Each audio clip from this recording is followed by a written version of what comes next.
नमस्कार साथियों, राधे। मेरा नाम है नंदिनी और प्रिय संस्कृतम में आप सभी संस्कृत प्रेमियों का स्वागत है।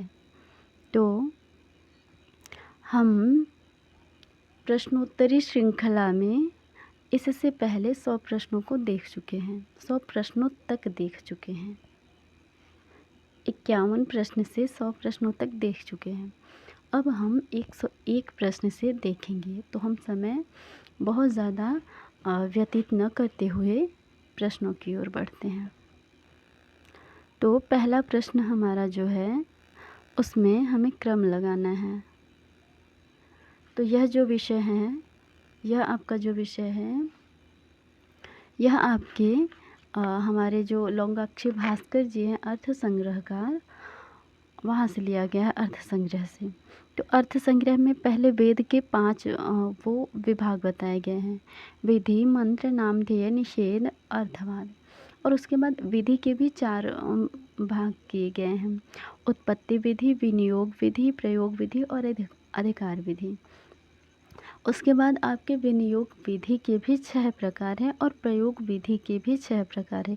और यहाँ पर जो क्रम लगाने के लिए दिया गया है हमें, वो प्रयोग विधि के 6 प्रकारों का क्रम है। यहाँ पर 5 ही दिया गया है और एक श्रुति भी है। श्रुति आपका यहाँ पर नहीं दिया गया है। तो दूसरा, पहले श्रुति, अर्थ, पाठ, स्थान, मुख्य प्रवृत्ति, इस तरीके से उनका क्रम है। तो श्रुति आपका यहाँ नहीं दिया गया है, तो अर्थ हो जाएगा पहले नंबर पे, अर्थ हो जाएगा। तो सी विकल्प इन सब में किसी में नहीं है। हमें सही विकल्प तो मिल गया, फिर भी हम क्रम देख लेते हैं। श्रुति, उसके बाद पाठ, उसके बाद स्थान, उसके बाद मुख्य, फिर प्रवृत्ति। इस तरीके से हमारा चौथा विकल्प जो है वो सही हो जाएगा। अब अगले प्रश्न की ओर। अगला प्रश्न जो है हमारा योग सूत्र से है। यहाँ पर पूछा जा रहा है कि योग दर्शन जो है उसमें इनमें से कौन कौन सा सूत्र जो है योग दर्शन में आए हुए हैं। तो भाई इस सूत्र को तो हमने नहीं देखा है योग दर्शन में कहीं भी। ऐसा सूत्र हमने देखा हुआ है, लेकिन यहाँ पर अथ योग साधनम दे रखा है, लेकिन अथ योग साधनम नहीं है, वहाँ पर अथ योगानुशासनम है। तो ये आपका विकल्प, ये दोनों गलत हो जाएंगे। इसके बाद अभाव प्रत्ययालंबना वृत्ति निद्रा, ये है हमारा जो पंच चित्त वृत्तियाँ हैं, उसमें से निद्रा नामक जो वृत्ति है उसकी चर्चा इसमें करी गई है। इसके बाद आपका डी विकल्प जो है, इसमें कहा गया योगश्चित्त वृत्ति विरोधः, ऐसा कुछ मिलता है हमें, लेकिन विरोध नहीं, निरोध होता है। यदि यहाँ पर निरोध होता तो ये विकल्प सही हो जाता। इसलिए अभी तक हमारा केवल सी विकल्प सही हुआ है। उसके बाद तत्परम पुरुषाख्याते गुण वै तृष्ण्यम, ये हमारा जो है कि ये भी योग दर्शन में जो है प्राप्त होता है।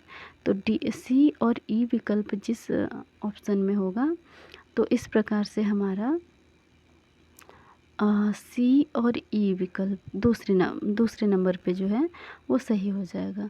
अच्छा, ई विकल्प में जो है तत्परम पुरुषाख्याते गुण वैतृष्ण्यम, इसमें जो वैराग्य है उसकी चर्चा करी गई है। वैराग्य में भी पर वैराग्य के विषय में कहा गया है। वैराग्य 2 प्रकार का होता है, पर वैराग्य और अपर वैराग्य।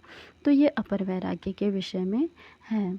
इसमें कहा गया है गुणों की ख्याति के कारण गुणों के प्रति जो उपेक्षा बुद्धि होती है वहीं जो है पर वैराग्य होता है। इस प्रकार से इस प्रश्न का दूसरा विकल्प सही हो जाता है। अब हम 103 नंबर प्रश्न पर चलते हैं। यहाँ पर जो है रस दोषों को बताना है कि आपके जो रस दोष हैं इनमें से कौन कौन से हैं। आचार्य मम्मट ने जो काव्य प्रकाश में रस दोषों की गणना करी है उसमें से इसमें कौन कौन से रस दोष हैं, एक बार हम काव्य प्रकाश के सप्तम उल्लास में जो दोषों की चर्चा करी गई है कुल 6 प्रकार के दोषों की चर्चा करी गई है। पद दोष, वाक्यार्थ दोष, पदार्थ दोष, वाक्यगत दोष, अर्थगत दोष और रस दोष। इस प्रकार से 6 प्रकार के दोषों की चर्चा करी गई है। रस दोष आपके 13 प्रकार के हैं और पद दोष आपके 16 प्रकार के हैं। तो हमसे रस दोष के विषय में पूछा गया है, तो हम देख लेते हैं रस दोष एक बार।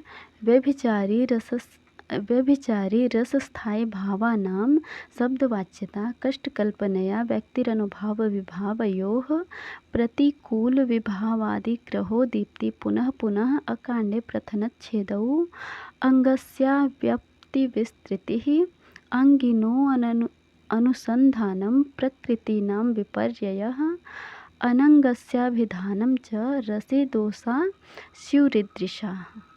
इस प्रकार से आपके जो है अकांडे प्रथनच्छेदम, ए वाला विकल्प तो सही है। अब ए विकल्प जिसमें नहीं है हम उसको काट देंगे।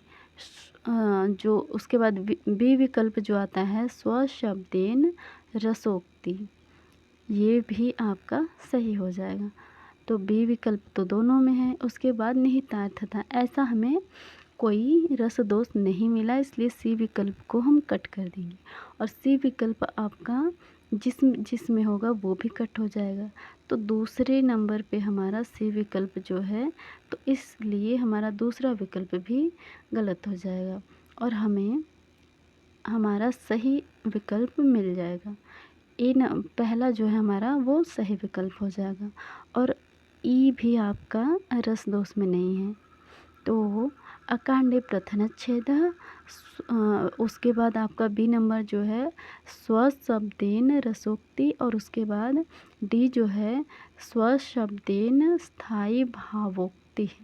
ये आपके 3 जो हैं रस दोष हैं। अब हम अगले प्रश्न की ओर बढ़ते हैं। अगला प्रश्न हमारा क्या कहता है, शाकुंतले कस्य मुने आश्रमः स्वर्गं मर्त्ययोरनन्तराले दर्शितः। अर्थात शाकुंतलम में किस मुनि का आश्रम जो है स्वर्ग और मृत्यु लोक के बीच में पड़ता है। तो भाई कण्व ऋषि जो थे वो आपके शकुंतला के पालित पिता थे, मतलब पालन करने वाले पिता। और गौतम किसी ऋषि का नाम वहाँ पे शकुंतलम में नहीं आया है। गौतमी जो है वो वृद्ध तापसी थी और माधव्य जो है वो भी कोई ऋषि मुनि नहीं है। तो आपके मारीच ऋषि जो हैं इनका आश्रम मिलता है जब राजा दुष्यंत जो है कि स्वर्गलोक से लौट रहे थे, तो वहाँ पे उनकी मुलाकात होती है अपने पुत्र सर्वदमन से और उनके जरिए फिर वो शकुंतला से मिलते हैं और इस तरीके से वहाँ पे मारीच ऋषि जो हैं उनके आश्रम का वर्णन प्राप्त होता है। इसलिए यहाँ पे विकल्प आपका दूसरा सही हो जाएगा। अब अगले प्रश्न की ओर। अगला प्रश्न आपका 105 नंबर का है ना।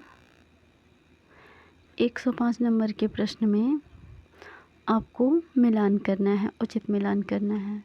तो लिंग वाक्ययोः विरोधे उदाहरणम, तो इसका सही विकल्प आपका ए का सही विकल्प स्योनम ते सदनम क्रीडोमि, ए का 4 हो जाएगा। तो ए का 4 चौथे में नहीं है, पहले में नहीं है, तो ये दोनों विकल्प आपके कट जाएंगे। उसके बाद प्रकरण स्थानयोः विरोधे उदाहरणम, इसका आपका जो है विकल्प 1 सही है। विदेवनादि राजसूयांगम, तो इस तरीके से हमारा तीसरा विकल्प भी कट जाएगा और फिर हमें सही विकल्प प्राप्त हो जाएगा। अर्थपादयोः विरोधे उदाहरण, इसका आपका जो है दूसरा विकल्प सही हो जाएगा। अग्निहोत्र यवागुपाकयोः, इसके बाद श्रुति पाठयोः विरोधे उदाहरणम, इसका जो है हमारा तीसरा विकल्प सही हो जाएगा। अश्विनस्य 10वें ग्रहणम, इस तरीके से हमारा दूसरा विकल्प जो है वो सही हो जाएगा। अब हम अगले प्रश्न की ओर बढ़ते हैं। सांख्याभिमत प्रमाण संख्या भवति। सांख्य के मत में जो है प्रमाणों की संख्या, तो ये तो हर कोई जानता है कि सांख्य के मत में 3 प्रमाण हैं। दृष्टमनुमानम आप्तवचनम च सर्व प्रमा सिद्धत्वात् त्रिविधम प्रमाणमिष्टम प्रमेय सिद्धि। 3 प्रकार के आपके प्रमाण हैं, प्रत्यक्ष, अनुमान और शब्द प्रमाण। के 3 प्रकार के आपके सांख्य के अनुसार प्रमाण हैं। प्रत्यक्ष के विषय में कहा गया है प्रतिविषयाध्यवसायो दृष्टम। यह 2 प्रकार का है, निर्विकल्पक और सविकल्पक। उसके बाद अनुमान के विषय में कहा गया है तलिंग लिंगी पूर्वकम अनुमानम। ये 3 प्रकार का है, पूर्ववत, शेषवत और सामान्यतो दृष्ट। उसके बाद शब्द प्रमाण के विषय में कहा गया है आप्त श्रुति आप्त वचनम। शब्द प्रमाण जो है ये है। तो इस तरीके से हमारे 3 प्रमाण थे और हमने तीनों प्रमाणों की चर्चा कर ली है। हमें जिस प्रश्न में जितना व्याख्या करने लायक जो तथ्य मिल रहे हैं हम उतने कर रहे हैं। जो प्रश्न व्याख्या नहीं करने लायक है हम उन प्रश्नों को बहुत व्याख्या नहीं कर रहे हैं, लेकिन जो प्रश्न व्याख्या करने लायक हैं हम उनको बिल्कुल व्याख्या कर रहे हैं। तो अब हम अगले प्रश्न की ओर बढ़ते हैं। इसमें कहा गया है केन कविना इंद्रायुध नामा अश्व स्वकाव्ये वर्णिता। किस कवि ने अपने काव्य में इंद्रायुध नाम के अश्व की जो है चर्चा करी है। तो ये आपके जो बाणभट्ट हैं आचार्य, इन्होंने अपने कादंबरी में इंद्रायुध का वर्णन किया है। अच्छा, अब कादंबरी में बहुत सारे ऐसे विषय वर्णित हैं जो परीक्षा में पूछे जाते हैं कि इसका प्रसंग किस ग्रंथ में या किस कवि से संबंधित है। तो हम कुछ प्रसंगों को देख लेते हैं जो कादंबरी में वर्णित हैं और जो परीक्षा में पूछे भी जाते हैं। जैसे शूद्रक वर्णन, सुक वर्णन, चांडाल कन्या वर्णन, विंध्याटवी वर्णन, सबर सैन्य वर्णन, सालमली वृक्ष वर्णन। इसके बाद आपका आ जाता है जाबाल्य आश्रम वर्णन, विदिशा वर्णन, उज्जैनी वर्णन, तारापीठ वर्णन, इंद्रायुध वर्णन, अच्छोद सरोवर वर्णन, महाश्वेता वर्णन और कादंबरी वर्णन, अगस्त्याश्रम वर्णन, हारीत वर्णन, प्रभात वर्णन, मृगया वर्णन इत्यादि जो हैं विषय वहाँ पर वर्णित हैं जो हमें ध्यान रखने चाहिए, क्योंकि अभी तो इंद्रायुध के विषय में पूछा गया है। अगली बार जो है इन सभी विषयों में से कुछ भी पूछा जा सकता है कि हाँ कहाँ वर्णित हैं या किस कवि के द्वारा इनका वर्णन किया गया है। अब अगला प्रश्न जो है इसमें कहा गया है सारथ्य दीपनी नाम की जो टीका है वो किस पर लिखी गई है। तो इसका आपका सही विकल्प हो जाएगा विनय पिटक।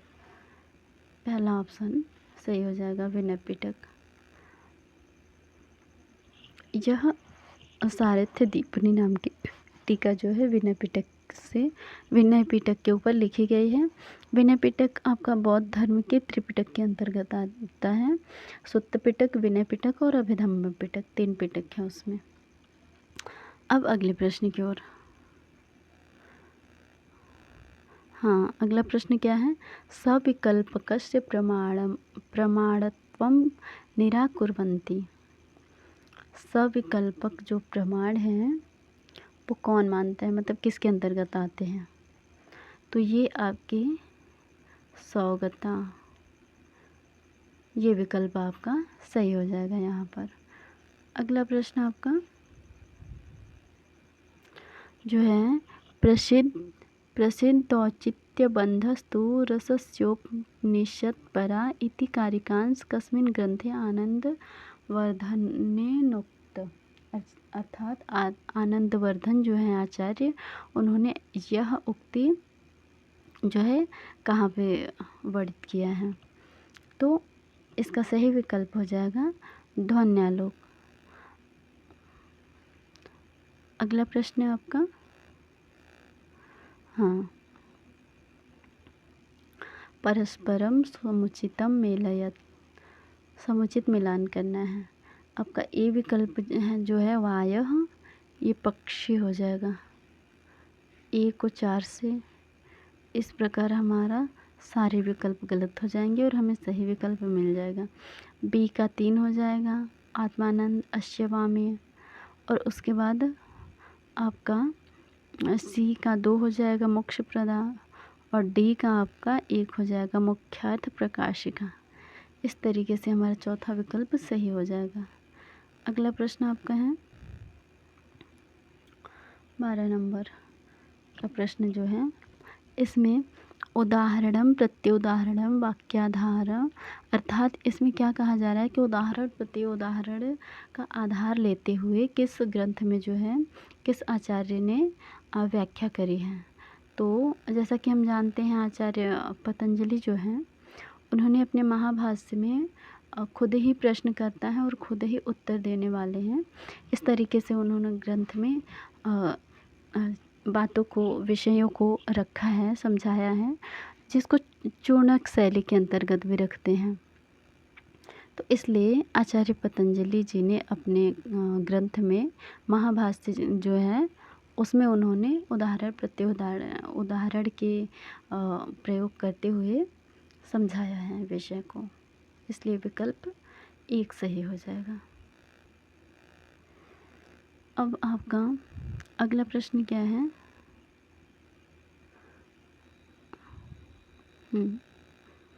वेदः बोधयति, तो वेद किसका बोध करवाता है? आपका धर्म मात्र का या अधर्म मात्र का? वेद आपका न केवल धर्म मात्र का करवाता है, इसलिए ये विकल्प भी गलत हो जाएगा। इसके बाद न केवल अधर्म मात्र का बोध करवाता है, इसलिए डी विकल्प वाले भी गलत हो जाएंगे। और इसके बाद आपका धर्म जो है अज्ञान का भी बोध नहीं करवाता है, इसीलिए आपका ई विकल्प वाला भी गलत हो जाएगा। और धर्म आपका जो है, वेद आपका धर्म और अधर्म दोनों का बोध करवाता है, इसलिए विकल्प 4 आपका सही हो जाएगा। अब अगले प्रश्न की ओर बढ़ते हैं। अगला प्रश्न क्या है? सोमयागी संस्था भवति, सोमयागी संस्था कौन कौन है? तो आपका अग्निष्टोम है, उसके बाद आपका आप्तोरियाम है। ये 2 आपके सी और डी, तो पहला विकल्प सही हो जाएगा। इसके विषय में हम कुछ तथ्य देख लेते हैं। जैसे याग आपके 2 प्रकार के होते हैं, स्मार्त याग और श्रौत याग। तो स्मार्त याग में आपके पाक याग या गृह याग कहते हैं, जिसमें 7 आते हैं। और श्रौत याग में आपके हविर याग और सोम याग आते हैं, और जो 7-7 करके आपके 14 याग होते हैं स्मार्त याग में। और श्रौत याग में, श्रौत याग के पहले 5 विभाग हैं। अग्निहोत्र, दर्श पूर्णमास यज्ञ, 10 पूर्णमास और चातुर्मास, उसके बाद पशु याग और सोम याग। उसके बाद श्रौत याग के पुनः 2 विभाजन होते हैं। पहले तो 5 होते हैं, पुनः 2 होते हैं। उसमें आपके पहले हविर याग 7 होते हैं, उसके बाद दूसरे 7 सोम याग होते हैं। इस तरीके से होते हैं। तो पहले हम 7 जो है हविर याग को देखते हैं। अग्निहोत्र, दर्श पूर्णमास, अग्रायण, चातुर्मास, पशुबंध, सौत्रामणि, पितृपिंड यज्ञ। उसके बाद आपके 7 सोमयाग को देखते हैं। अग्निष्टोम जो कि हमारा सी विकल्प है, अत्यग्निष्टोम, उक्त, षोडशी, वाजपेय, अतिरात्र और आप्तोर्याम जो कि हमारा विकल्प डी है। तो हमारा ये दोनों सोमयाग के अंतर्गत आते हैं, इसलिए ये हमारे दोनों विकल्प सही हो जाएंगे। अग्निहोत्र और चातुर्मासी आपके जो हैं हविर याग के अंतर्गत आते हैं, और पितृपिंड यज्ञ भी आपके हविर याग के अंतर्गत ही आ जाते हैं। और इसके बाद 7 पाक याग हैं, उनको भी देख लेते हैं। औपासन होम, वैश्वदेव, पार्वण, अष्टका, मासिक श्राद्ध, श्रवणा, शूलगा, ये आपके 5 वो। तो हम अगले प्रश्न की ओर बढ़ते हैं। अगला प्रश्न हमारा जो है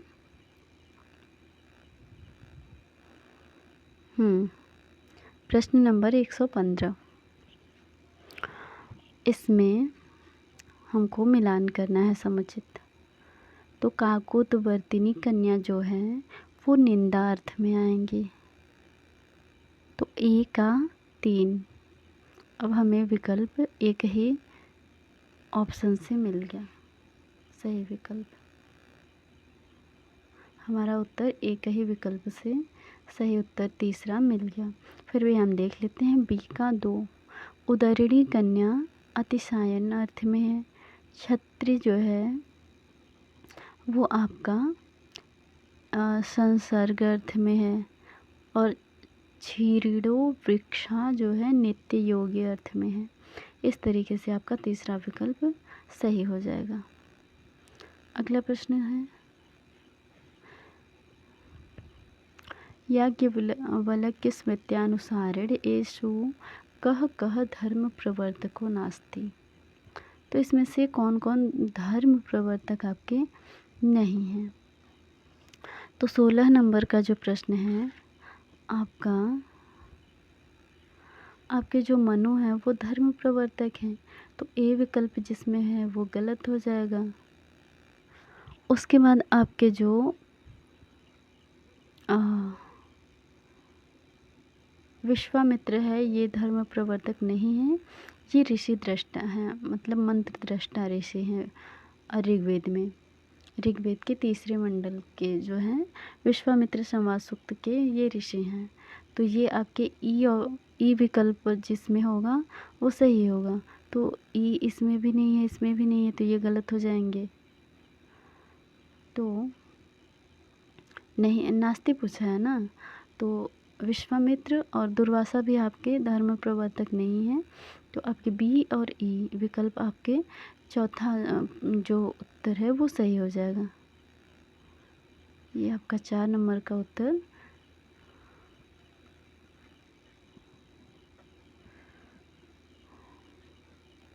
चौथा विकल्प जो है आपका सही उत्तर हो जाएगा। अब हम अगले प्रश्न की ओर बढ़ते हैं। अगले प्रश्न में मंत्री परिषदों के विचार के प्रसंग में जो है हमें सही क्या है वो चुनना है। तो मंत्री परिषदम द्वादश समात्यान कुर्वित, ऐसा मनु मानते हैं कि मंत्री परिषद में हमें 12 अमात्य नियुक्त करने चाहिए। तो ये तो ठीक है, इन्होंने सही माना है। उसके बाद पंचेति शुक्राचार्य 5 मानते हैं। बिल्कुल नहीं, ऐसा नहीं है। शुक्राचार्य आपके जो हैं वो 20 अमात्यों की बात करते हैं। और उसके बाद कहते हैं औषनसा षोडश, लेकिन औशनस और शुक्राचार्य आपके एक ही इंसान हैं, उन्हीं को शुक्राचार्य और औशनस दोनों कहते हैं। तो ये विकल्प भी आपका गलत हो जाएगा, जो कि वो 20 अमात्यों की बात करते हैं। उसके बाद यहाँ पे कह रहे हैं कि विंशतिम इति बृहस्पत्या, बृहस्पति जो है 20 नहीं बल्कि उन्होंने 16 अमात्यों की बात करी है। तो आपका डी विकल्प भी गलत हो जाएगा। और कौटिल्य हमारे जो है वो यथा सामर्थ्यमिति कौटिल्य, हाँ उन्होंने सामर्थ्य के अनुसार मंत्री रखने के लिए कहा है, किंतु उन्होंने ऐसा भी बोला है कि 4 अमात्य हम रख सकते हैं, लेकिन जैसी स्थिति होगी हम उस अनुसार घटा बढ़ा भी सकते हैं। तो इस तरीके से हमारा पहला और ए और सी जिस विकल्प में होगा वो सही उत्तर हो जाएगा। ए और ई, हाँ तीसरा विकल्प हमारा सही उत्तर हो जाएगा। अब हम अगले प्रश्न की ओर बढ़ते हैं।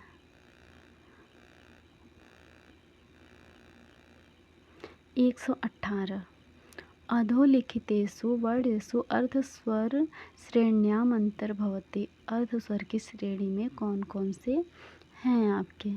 तो आपका ए हो जाएगा और डी हो जाएगा। आपका य व र ल ये आपके अर्धस्वर हैं। ये ह स आपके जो है ऊष्म वर्ण है और प आपका स्पर्श वर्ण है। तो आपके ए और डी तीसरा विकल्प आपका सही उत्तर हो जाएगा। ए और डी ए तीसरा विकल्प आपका सही उत्तर हो जाएगा। अगला प्रश्न है विकर्षणादि भवति। विकर्षणादि आपके क्या हैं?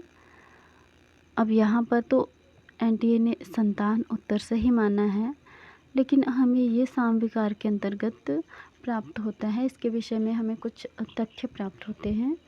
जैसे किसी ऋचा को गान का रूप देने के लिए जो कुछ परिवर्तन किए जाते हैं उन्हें सामवेद की पारिभाषिक शब्दावली में साम विकार कहा जाता है, जो 6 प्रकार का होता है। स्तोभ, विकार, विश्लेषण, विकर्षण, अभ्यास, विराम। इस तरीके से इनके 6 वेद हैं। तो किस तरीके से यहाँ पे संतान सही किया गया है हमें नहीं पता, लेकिन ये साम विकार के अंतर्गत आते हैं। अब 20 नंबर का आपका जो प्रश्न है, इसमें कहा गया है एषु वार्तिकेषु कानि कानि पस्प साहनिके पठितानि। इसमें से भाई पूछा गया है कि पस्प साहनिक जो हमारे आचार्य पतंजलि जी हैं, उन्होंने जो महाभाष्य लिखा है उसमें किन वार्तिकों को पढ़ा है। तो लिंगार्था तो प्रत्यापत्ति एक तो ये हो जाएगा, और एक शब्दा प्रतिपत्ति। हमें दो वार्तिक मिलते हैं, सी और डी। तो सी और डी आपका चौथा विकल्प का सही उत्तर हो जाएगा। अच्छा, हम देख लेते हैं कि ये 2 वार्तिक मिलती किस प्रसंग में है। भाई हमारा ए बी और ई विकल्प तो गलत हो गया। हम देख लेते हैं, हमारा जो सही उत्तर है वो मिल गया है। तो हम देख लेते हैं ये 2 वार्तिक हमें किस प्रसंग में मिलते हैं हमारे महाभाष्य में। तो व्याकरण का लक्षण का प्रसंग जो है चल रहा है, तो वहाँ पे कहते हैं कि लक्ष्य लक्षणे व्याकरण। लक्ष्य और लक्षण जो है क्या है, आपका व्याकरण है। यहाँ पर लक्ष्य का अर्थ शब्द और लक्षण का अर्थ सूत्र है। शब्द और सूत्र इन दोनों का जो समुदित रूप है वही व्याकरण कहा जाएगा। अब व्याकरण शब्द का अर्थ यदि केवल सूत्र माने तो 2 दोष उत्पन्न होते हैं। कौन कौन से? सूत्र व्याकरणे षष्ट्यर्थे अनुपपन्नः, और दूसरा आपका है शब्दा प्रतिपत्ति। ठीक है। और इसके बाद यदि हम व्याकरण का अर्थ जो है शब्द मानते हैं तो हमें 3 दोष उत्पन्न होते हैं। कौन कौन से? शब्दे ल्युडर्थः भवेच्च तद्धिता, प्रोक्तादयश्च तद्धिता। तो यहाँ पर हमें शब्दा प्रतिपत्ति, जो कि हमें सूत्र को, व्याकरण का अर्थ सूत्र मानने पर उत्पन्न हुआ था दोष, ये हमें डी नंबर का मिल जाता है। और लिंगार्था तो प्रत्ययापत्ति, ये किस प्रसंग में आया है? तो ये आपका एक प्रसंग आता है, एक देशी के समाधान वार्तिक का व्याख्यान करते हुए कहते हैं कि वैसा कहने में कोई गौरव नहीं होगा, क्योंकि शास्त्र के अंत कुल वर्णों के शुद्ध रूप की प्रत्ययापत्ति की जाएगी। वह प्रत्ययापत्ति अनुबंधों के स्थान में धातु आदि में जो कलत्व आदि चिन्ह लगे होंगे उन चिन्हों की निवृत्ति के लिए भी होगी। ये थोड़ा पीछे का विषय है, लेकिन है पस्प साहनिक का ही वार्तिक है। तो इस तरीके से हमारा चौथा विकल्प जो है सही उत्तर हो जाएगा। अब हम अगले प्रश्न की ओर बढ़ते हैं। समय तो हो चुका है, तो मुझे लगता है कक्षा यहीं पर समाप्त करनी चाहिए। अब आगे के जो प्रश्न बचे हुए हैं, हम उनको अगली कक्षा में देख लेंगे। तो इतना हमने देखा, आप लोग वीडियो देखिएगा कक्षा को, फिर लाइक करिएगा, सब्सक्राइब करिएगा, अपने मित्रों को भी शेयर करिएगा और कमेंट भी अच्छे-अच्छे कर दीजिएगा। तो बस कक्षा को समाप्त करते हैं। धन्यवाद।